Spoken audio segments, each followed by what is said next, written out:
In this video, we're going to discuss the exclusive sale and listing agreement, and there has been some changes made to this form. So this was updated February of this year.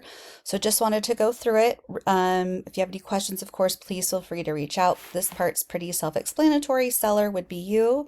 This would be me, Real Broker LLC, and then this is your property address. The term we would discuss, it's typically 90 to 120 days, depending on how quickly the market is moving. This states the agency, which means that I'm representing you and you appoint me as Leanna Young as your broker. Limited dual agency, again, this just means that I become the facilitator of information, and we would definitely have some discussions if this was going to happen, but I would need your initials here if I was able to perform it as a dual agent.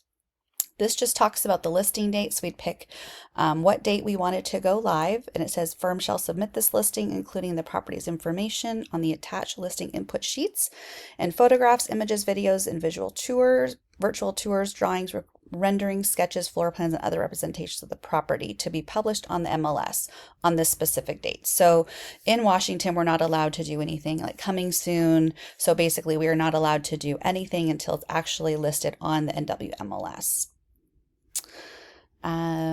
Compensation, this is an interesting one that has changed. So basically, you and I would agree to what compensation I was going to charge. And I don't know if many of you know, but I do have different packages that I offer. Depending on the package you choose, that number would go here, anywhere from 1.5% to 2.5%.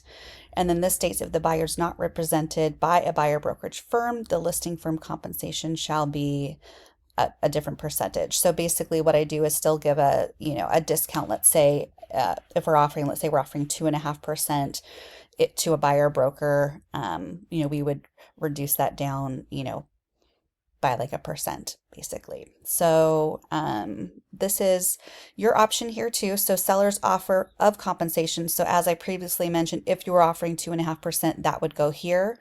But it's really up to you, and the state of Washington has made it very clear that is your decision on how you want to do this. But if you decide that you want buyers to request the compensation, you can check this box here, which means that basically they would submit what compensation they had agreed to with their buyer on that buyer broker agreement. So if you haven't watched that video, I'd encourage you to go back and watch that because it really explains a lot about why we have a buyer brokerage agreement and how these will play into what the buyer's agent will be requesting from you as the seller. So you also have the option to put no offer of compensation, which means that technically you're going to be advertising as 0% offering for the buyer's agent commission, but it doesn't stop the buyer's agent from actually asking for compensation.